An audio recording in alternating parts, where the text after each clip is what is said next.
Hey people.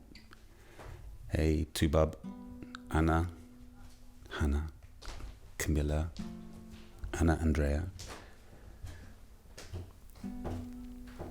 It's been wonderful spending time with you in FutureBlackSpace, where we're weaving our thinking together and our studies and our experiences. And I thought I'd just catch up with you and share some of the things that have landed in my notebook during our sessions. And I'm here looking at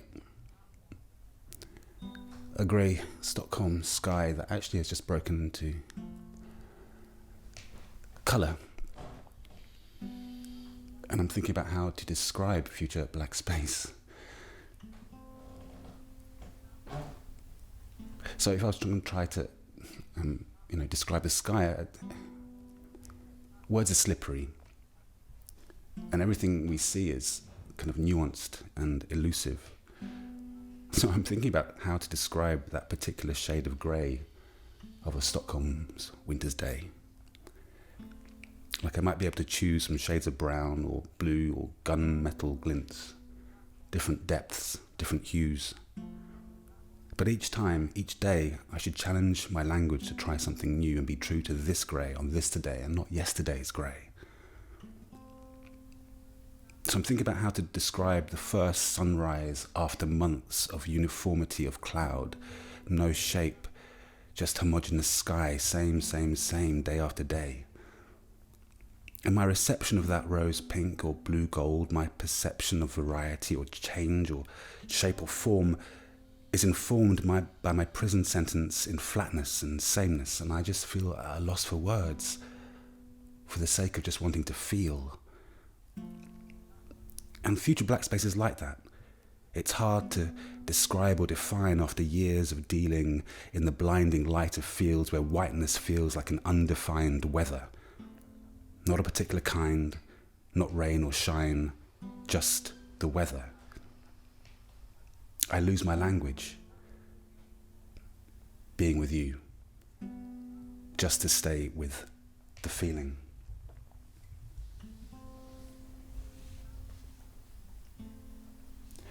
The revolution against humanism has already happened. I think of this when an American colleague warns me that there is fear of black people collecting. Fear of what? Fear of a black revolution.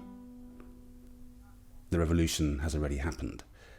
It happened in the founding of humanism, based as it was on the exclusion of blackness from humanity. That's what founds Western humanism. So why would we continue those logics? Why would we repeat them, but inversely? Is that what Western epistemology feels in the collection of blackness? In its pooling together? Another flood?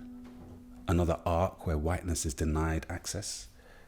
A different sort of ship where we willingly this time send ourselves into the diaspora again and leave whiteness to get its house in order. The house we built with the master's tools.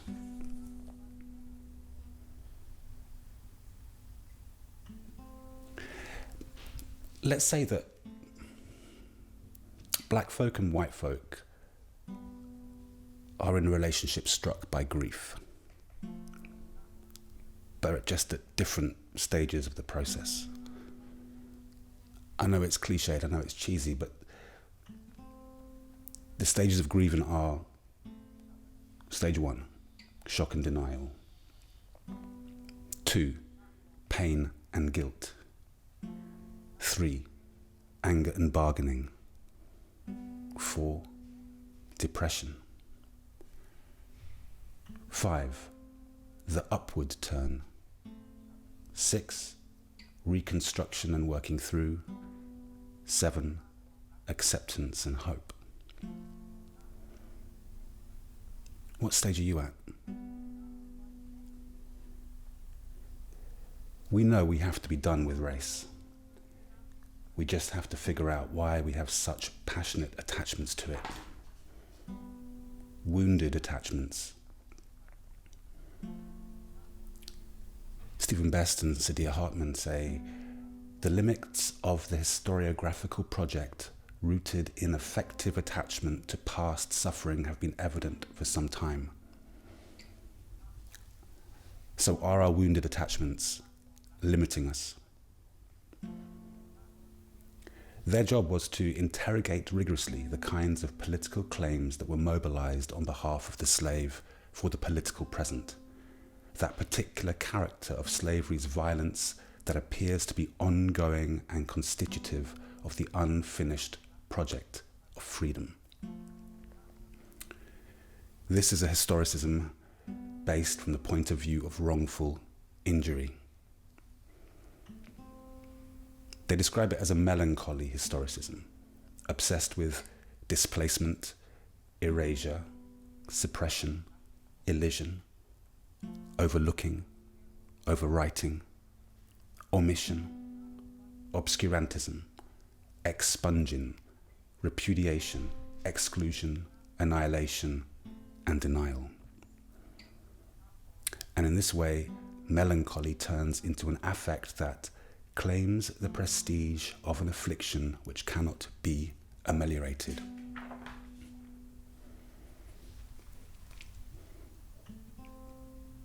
So with that, and having spent time with you in our black space, I move beyond the stage of depression. And remember, depression clinically is a sense of not really knowing what one has lost, or not knowing what it is in the lost object that you miss. It's a sadness that defines you, like the weather. And with you, I've managed to move to the upward turn and away from the melancholic turn in Black Studies. And part of this upward turn is a turn away from whiteness as a reader or whiteness as a viewer. It's not a turn away from a particular white viewer or reader. I don't turn away from white people, but I turn away from whiteness, which unconsciously I have been facing and in some ways silently instructed to.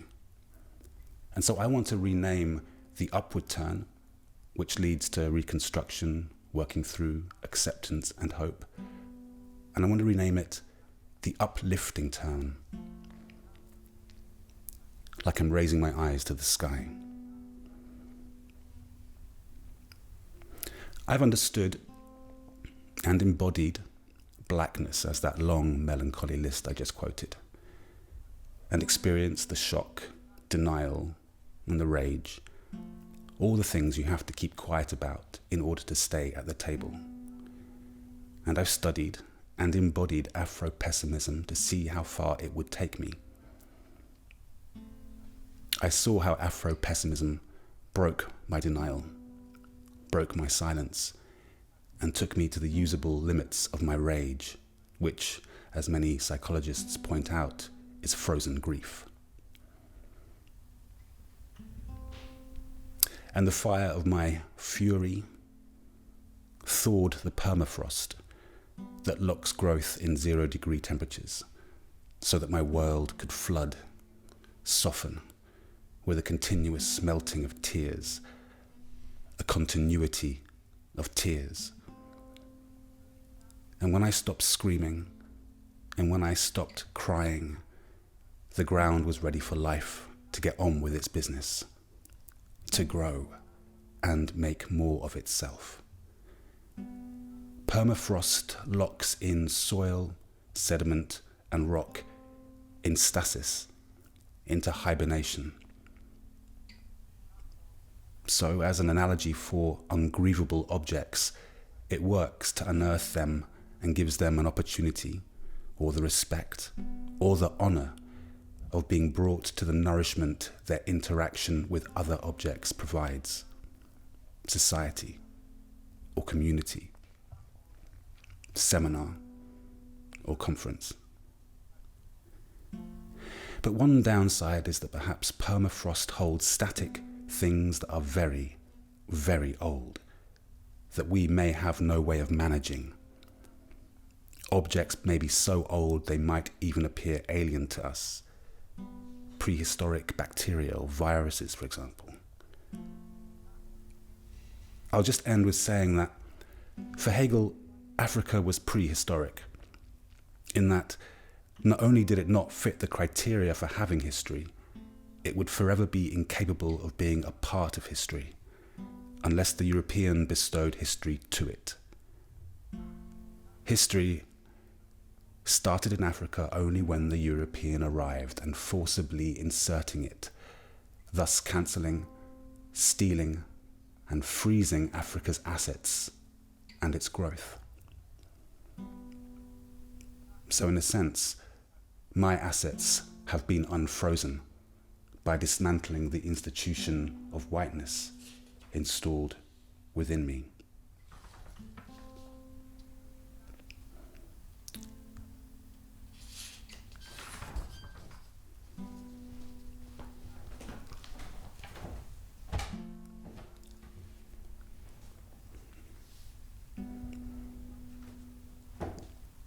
And that is when she dawned, in that loophole between day and deepest night, like a sweep of light once the moon had had its seventh wane and seventh weep, and had beamed the sleeping tribes with tune and vibe.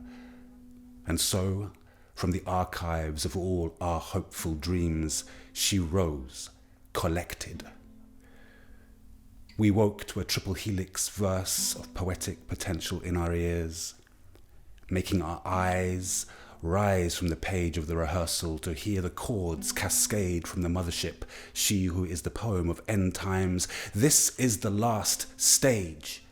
The last stanza in the sky boomed in our ears, a beautiful bonanza of the brownest of ideas. And with aggressive kindness, her words bright to cure blindness, she said, one whiteness at a time. Brown has become the present, and it is correct. Brown, future perfect. This shall be your tense.